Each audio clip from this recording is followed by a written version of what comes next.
Welcome to Screw the Commute, the entrepreneurial podcast dedicated to getting you out of the car and into the money. With your host, lifelong entrepreneur and multimillionaire, Tom Antion. Hey everybody, it's Tom here with episode 724 of Screw the Commute podcast. I'm here with Daniel Martinez. He's a podcast host, a serial entrepreneur, young man that's doing great things, got a beautiful family.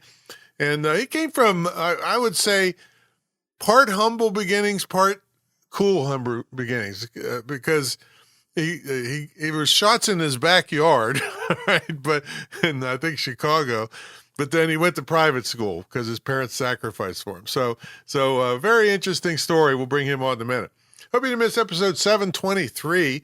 That was just a question and answer session. I do those periodically and just gather a lot of the questions that would apply to a lot of people, and I run through them on episode 723. I hope you know how to get to a back episode. You go to screwthecommute.com and then / the episode number. That was 723, and today is 724. Now, make sure you pick up a copy of our automation ebook at screwthecommute.com /automate free. Daniel is really into automation. He's got a software as a service program that automates everything, does your dishes, wash your car. I don't know what he'll do. He'll tell us about that. And make sure you follow me on TikTok at Digital Multimillionaire. All right, let's get to the main event. We've got Daniel Martinez here. He's operated a trucking business. He learned real estate. He was even in Skiptracing, which I'm interested in that also.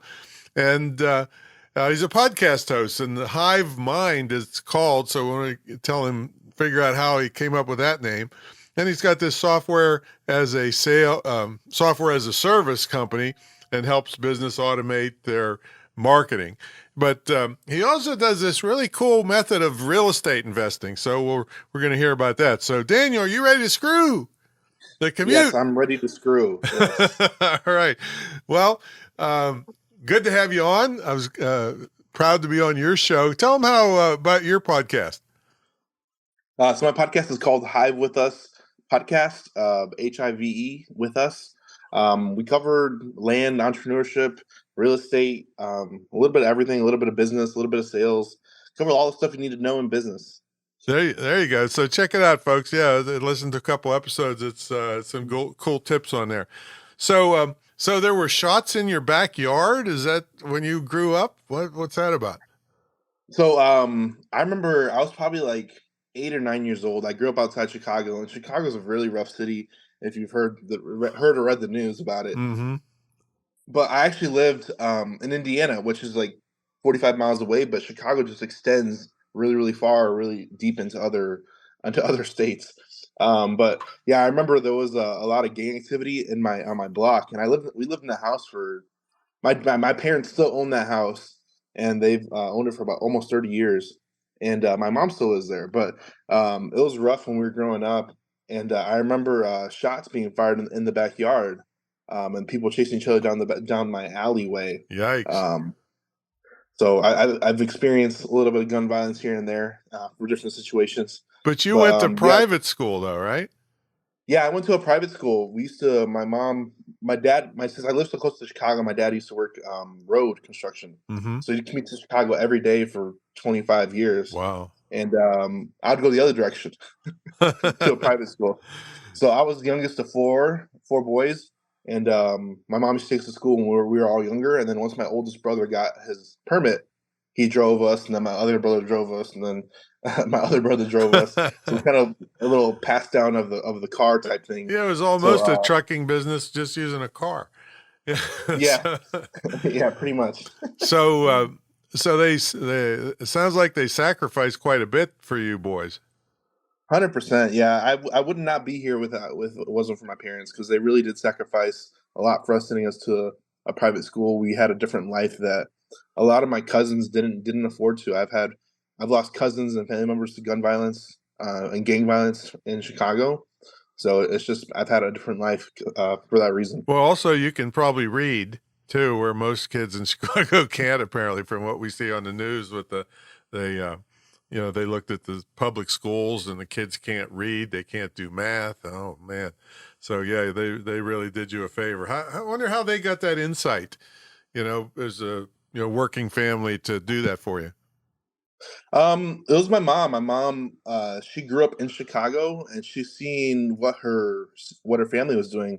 Like I said, there's no hard feelings to that, but she just didn't want that life for her kids. Mm-hmm. So she moved out of as far away as she could, but still let my dad work in the city. But she knew there was a better option for us in Indiana.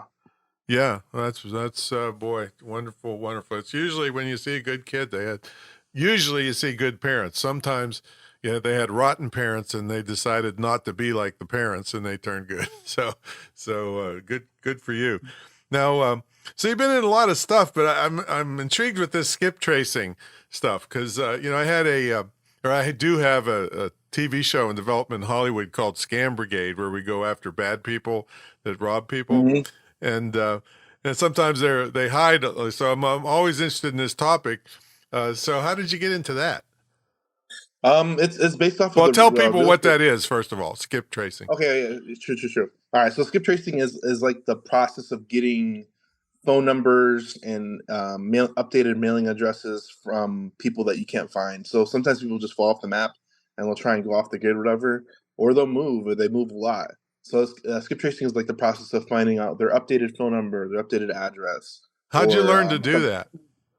It's ran through a computer program. It's not really manual. I mean, you can do it manually, but most of the resources out today that you just type in a name and you can get really good information. Are these paid resources or free or what? Yeah, they're paid resources, 100%. We use them for real estate. So like sometimes we'll find like a abandoned house that's been vacant for 10 years, and we'll figure out who the owner is. And then by their mailing address, we can figure out where they went, how long it's been vacant. A lot of that good details is why we use it in real estate. Wow. So a lot of what we do is we're repairing the neighborhood. So houses and properties that went vacant for years, we try to find those owners and put that back in the marketplace. All right. Well, is this a big secret of what this software or these resources are? I mean, you can use free resources. There's one that I started using when I first started doing this. It's called truepeoplesearch.com. And if you're listening to this and like, oh, I don't want to be found, you can actually get your information removed, but you'll be surprised at what information is on there just by typing in your name and your city or your phone number or one of your phone numbers. You'll be surprised what information is there. Yeah, because I had some boys accidentally catch a warehouse on fire and burnt down a $500,000 warehouse of mine. And they were supposed to pay restitution, and they were kids, so I just said, okay, $30 a month. They had to just cut grass and stuff, and then they finally just went to Texas and disappeared on me and quit paying. So let's find them now. And the other side of that, I wonder if you have a service you can make some people disappear for me. I don't know if you do that. I'm not into that. That's a whole different service. Yes. Different type of customer too. Yeah. So it says you fell into that. What does that mean? I got into real estate and that skip tracing stuff when I was trucking. So a lot of it and we might cover into trucking a little bit, but yeah. I got my CDL when I was 21. CDL, 22. Folks, is advanced like a big truck and bus permit to drive. Yeah, commercial driver's license. I got that when I was 22. I started my company I was at. They're like, "Oh, we'll train you how to be a truck driver if you pass the requirements." I'm like, all right, so I did it. And I'm like, I get a raise too. I'm like, all right, let me try this out. So I did that for 2 years for the company I was with. That I already worked there for like 5 years. And then when I wanted to get an entrepreneurship, I was like, I have a CDL, I can start a trucking company, and then I'll kind of figure it out. And I ran the trucking company for 2 years. That kind of went out of business, and I pivoted. I was a year into that. I knew the time was coming. I just didn't know when. So I started looking for other opportunities to pivot into, and I found myself into real estate and that skip tracing stuff. So it kind of pushed me through with not necessarily a smooth transition. It was just a transition out of trucking, which was rough. Well, don't you miss pulling in $500,000 and losing money, the trucking business? No, I don't miss that. I didn't think so. A lot of people, and this is where I talk about this all the time, is that you can make as much money as you want, but if your expenses overcome what you're making, it's not really a good valuable business. So actually, that was happening, man. I brought in $500,000 in 2 years, and I still lost money. So What it kind of was a truck learning was lesson it? for me. I actually I got up to 5 trucks at one point. What Five kind of semi trucks. trucks? I had me personally, I had I mean, there were these um, 18-wheeler kind of trucks or box yeah, trucks or 18 what? wheelers. Oh, okay. 18 wheelers. I had 18 wheelers. I had Freightliners. I had 3 Freightliners, and Wow. 2 were leased onto me. So I had 5 trucks at one point. Jeez. Yeah, and losing money. I mean, that's why I love digital marketing so much. I mean, when 100%. I think of just to have any kind of store or any kind of business like that, the amount of equipment and insurance and fuel and mechanics and breakdowns and idiot dispatchers and so it's just crazy compared to, okay, let's make an ebook with no investment and make $72,000 a year with it. It just seems like a better way It's to go. crazy, and that's the power I learned about digital business. That's why Yeah, I refrain from like physical products and right. physical services, just because it's not scalable, and you can only do what you can do on the physical product business. But digital business, it goes very, very far. Yeah, no, I mean, I've been doing this a long time. So yeah, I've had cassette tapes and DVDs and physical books, and still have a couple physical books. But the thing is it's just crazy to go into something with such high overhead and such high risk, and with so little return or negative return. I mean, so I'm glad people are doing it because we need trucking, but I don't want to do it. I don't want to do it either. All right. So now you're a young man, but something happened in your life that taught you to create, to need a much bigger purpose. Does that sound familiar? Yes, I really didn't know what it was, man. And this is for all the entrepreneurs out there. You have to find your own internal purpose to do what you do daily. A lot of it, like if you don't find your internal purpose, it could really tear you down, and you might like fizzle and do other businesses. But my internal purpose, I found out what it was when one of my clients, this was after I started my SaaS company, he had a 6-figure month, and I'm like, what? I'm like, 6-figure month, like 6-figure month is a very, very big deal, especially in business. And there's a lot of businesses that has never hit 6-figure months, and they've been in business for a long time. So I had a client hit 6-figure month, and I'm like, okay, if I can have one client hit a 6-figure month, I can have thousands. So that's been my goal of helping more businesses hit 6-figure months. All right. But I was actually talking about something else that like walks around your house every day. Oh, my kids. yeah, my kids, man. That was my personal why, man. Yeah. But I had oh yeah, this is crazy. So there's no right time to jump into business. No right time. And if anybody tells you there is, there isn't. You just got to do it. My wife was pregnant at the time, and I wanted to start a business. I wanted to get like work for myself, and my wife was pregnant, and I'm like, this is what I need to do. This is the motivation I need right now to kind of make this effort and purpose to create the future I want. So when my wife got pregnant, I kind of jumped into real estate and make that happen. Yeah, but I was wondering because I heard talking somewhere about how the year before, when you found out she was pregnant, you made $97,000. Just killed yourself working. That was while she was pregnant, right? Oh yeah, 100%. Yeah, I worked probably 6 days a week for a whole year, and I made the most money I ever made in my life. Yeah, and it made sense after I heard the end of it, but I thought, man, I'll bet your wife is not happy with you not being there, rubbing her feet and rubbing her belly and helping her out. But the reason you did it was so that you could just say, okay, my dad wasn't around for me. I'm going to be around for these kids. Oh, 100%. Yeah. So I literally worked 6 days a week for almost a year. And then I took a 2 week vacation. It was right around the holidays. So I had like extra vacation days from Christmas and New Year's. And then I took a 3 month maternity leave and then I quit. Oh Never going boy. back to ever since. Good. Then you've been with those kids. That's so great. Now, let's talk about this real estate. You got an interesting thing on real estate. Now, I'm trying to figure out exactly what it is, but it seems to me, and tell me if this is right, that you're buying land and then divvying it up into smaller pieces of land and reselling. Is that roughly what you're That's doing? it. That's it. Yeah, we found our niche in land. And land. There's a couple reasons why we like it, and it's the opposite of what other people like other forms of real estate. So we like land because it doesn't cash flow. There's no inherent value. There's no comps, which is why people love houses. They're like, oh, if it's a 2-3 in this neighborhood, it's only worth 250,000. That's it. Uh-huh. Well, land has no ceiling. That same piece of land, if it's on a hard corner, could be worth 500,000 or it could be worth 50,000. It depends on location. And then the other thing is that a lot of people that try and get land, they can't get financing just because banks won't lend on it. It's Right. too much of a risk. Mm-hmm. So we kind of solve all those problems all in one and create a win-win scenario. And a lot of our buyers, they're cash heavy, so we solve a lot of problems with that. So what And, size, so you buy a tract, let's say, I don't know, 100 acres, 500, what size are we talking about?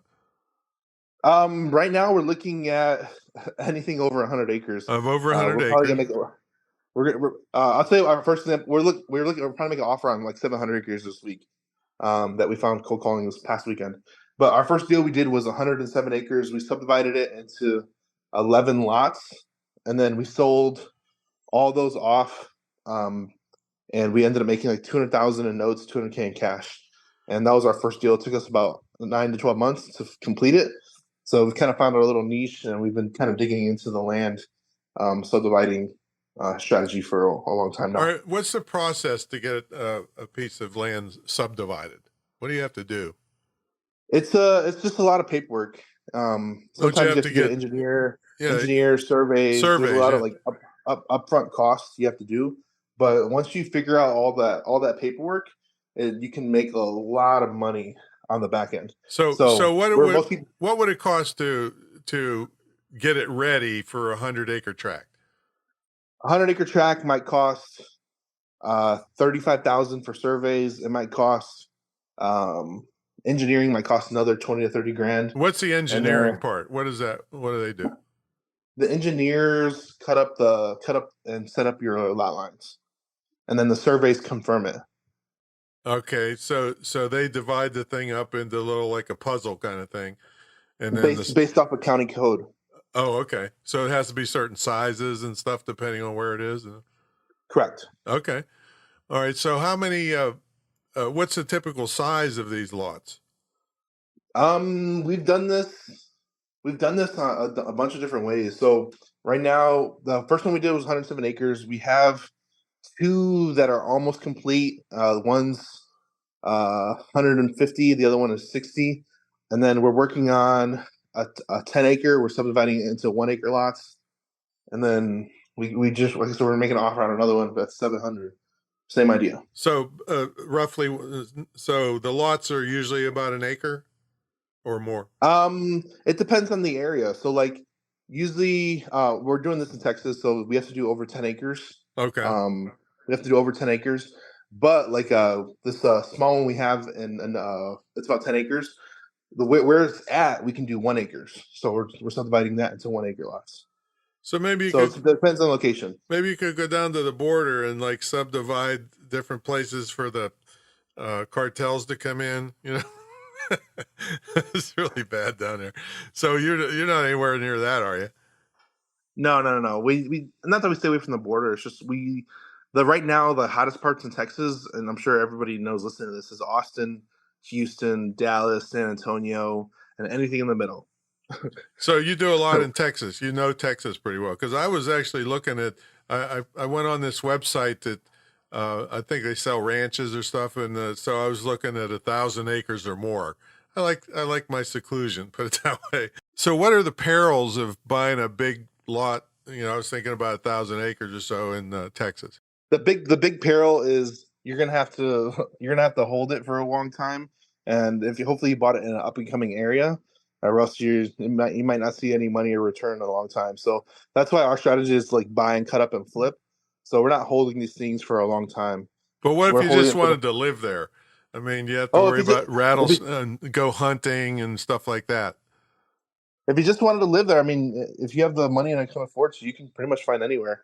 I follow a guy on Twitter. He owns probably like 500 acres in Tennessee mountains, and that's what he does. Mm-hmm. He lives there and does a lot of stuff hunting there and stuff like that. Right, right. So it really depends on what your use case is. You're going to find a lot of acres everywhere just because there's more land than houses in the United States. Mm-hmm. So if you look for it, depending on where you want utilities, and you kind of figure that stuff out, you can kind of build and create your own little oasis anywhere. Yeah, I have 150 acres up in Pennsylvania, and I was thinking about maybe putting a hunting lodge there. It's commercial on the main road, but then the rest of it is, woods and stuff. So I was thinking about putting a hunting lodge up there. Um, how do people get involved with this? I mean, do you have places where they can go and see the different projects? And I don't know, do they make offers? Do you have fixed prices? What is it? So we have a little small group of like 100 people that we're kind of teaching on the front end, and our students are getting deals. It's crazy. It's No, I crazy. mean, So we've if been doing somebody it. wanted, okay, that's a different thing. We'll talk about that in a minute. But if they wanted to buy one of these lots from you, Oh how man, to, we're all over the place. So I have, and this is where we kind of find end buyers for each lot that we're doing. So it's really kind of hard, and we're all over the place in Texas. Like right now, we got stuff in Tyler, Greenville, Commerce, and these are like all different parts of Texas. Like they're all over the place. So usually, a buyer that wants to live in like Southeast Texas doesn't want a property in close to Dallas. It's just don't they want to stay in their area in some way, shape, or form. do you have anything to do with the utilities? Like I know when people make these housing developments, do you go that far or not? We're planning to in the future. Like I said, we mostly do. They call it ranchettes, which ranchettes are usually 10 acres or more. Mm-hmm. We usually don't mess with utilities because we don't know what their use case is going to be. Sometimes people use them for hunting. Sometimes people will just use them for a little hunting lodge, Mm-hmm. and they might have something off the grid. Okay. So we don't actually go in there. Like we're working. We're do a project where it might be 1 acre lots, 200 1 acre lots. We're going to have to bring in utilities for that whole neighborhood. Whereas this kind of stuff, like the 350 acres we're doing right now, that's like 15 lots with plenty of access. So if they wanted to bring in water and electric, they could anywhere on the property. Got it. So that's kind of one of those things as needed. If they're going to even use it in the future, they could put it in. Okay. So that's one side of it. So the other side is you're teaching people how to do this. Is that right? Yes, correct. So we have a lot of students that we like. They're some are experienced, some are newer. It's crazy. We have all the little different aspects of it, but we do one weekly call towards it, and then we've been cold calling agents because on Saturdays, like one Saturday a month.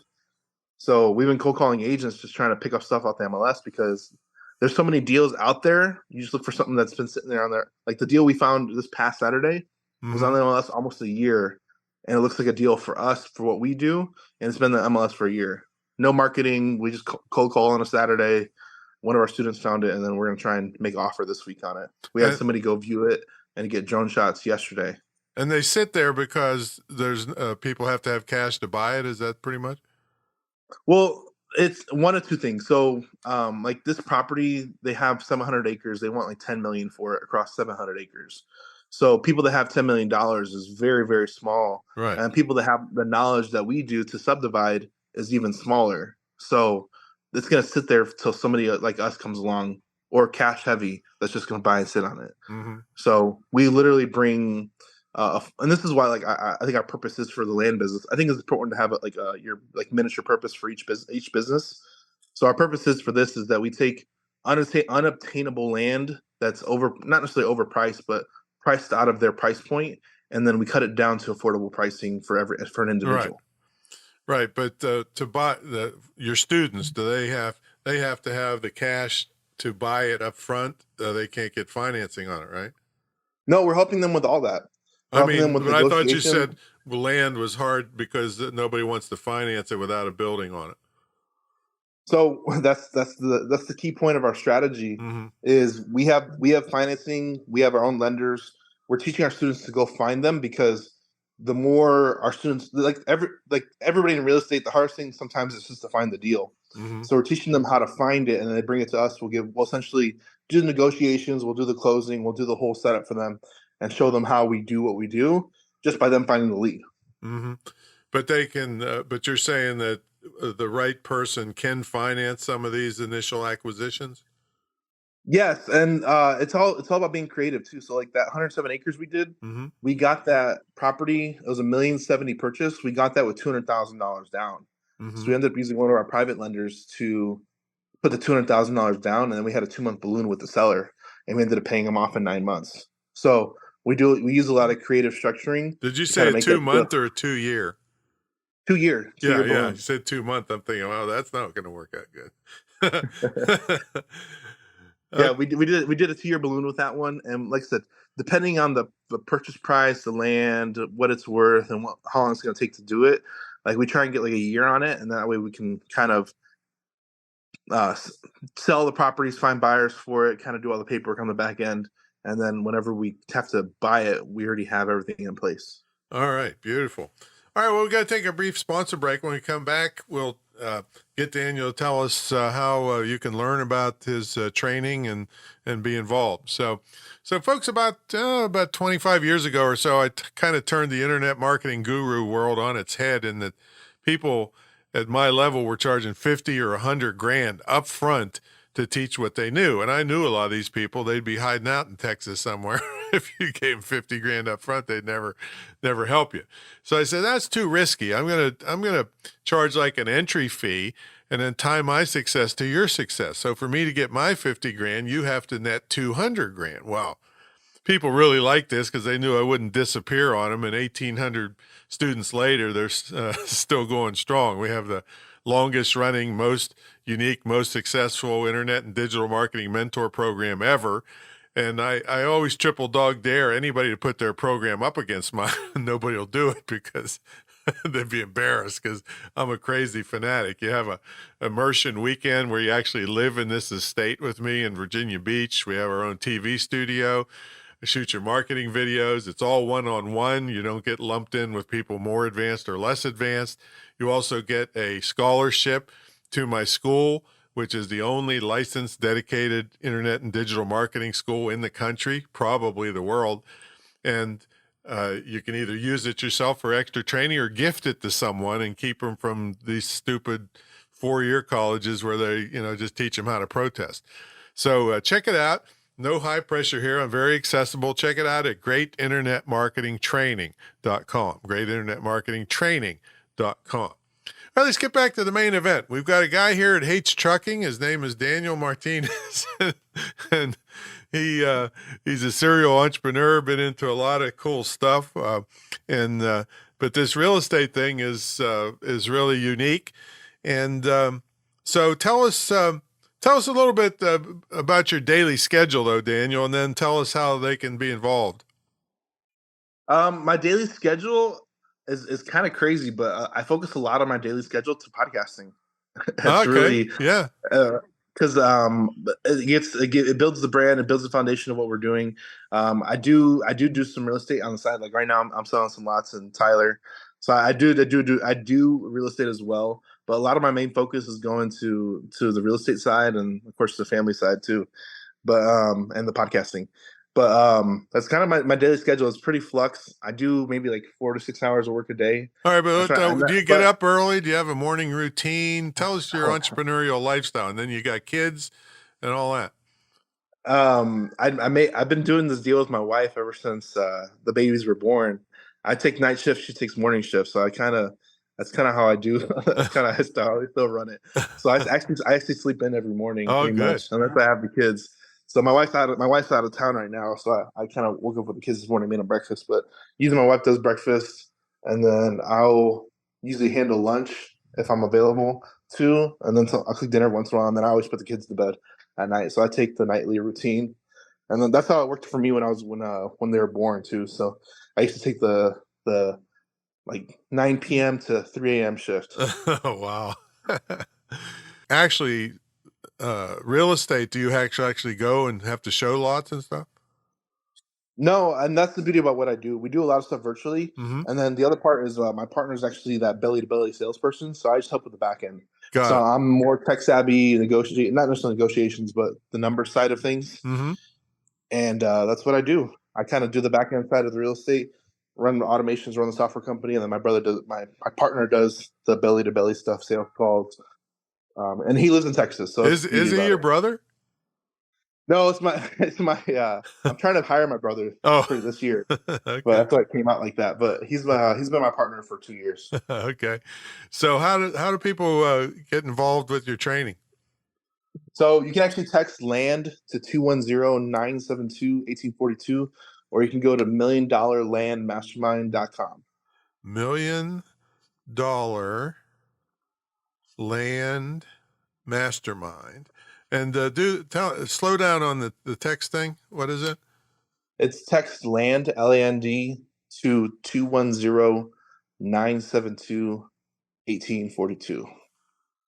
210-972-1842. That'll be in the show notes, folks, so don't worry about having to write it down. milliondollarlandmastermind.com. Great. That's it. All right. Well, thanks for coming on, man. There's a lot of cool stuff for a young entrepreneur. It was a beautiful family, working it all together. It's what we love around here. Yeah. For everybody here, man, find your why, find your business why, kind of practice in your own niche and create the future you want. That's the way we do it. All right, everybody. We'll catch y'all in the next episode.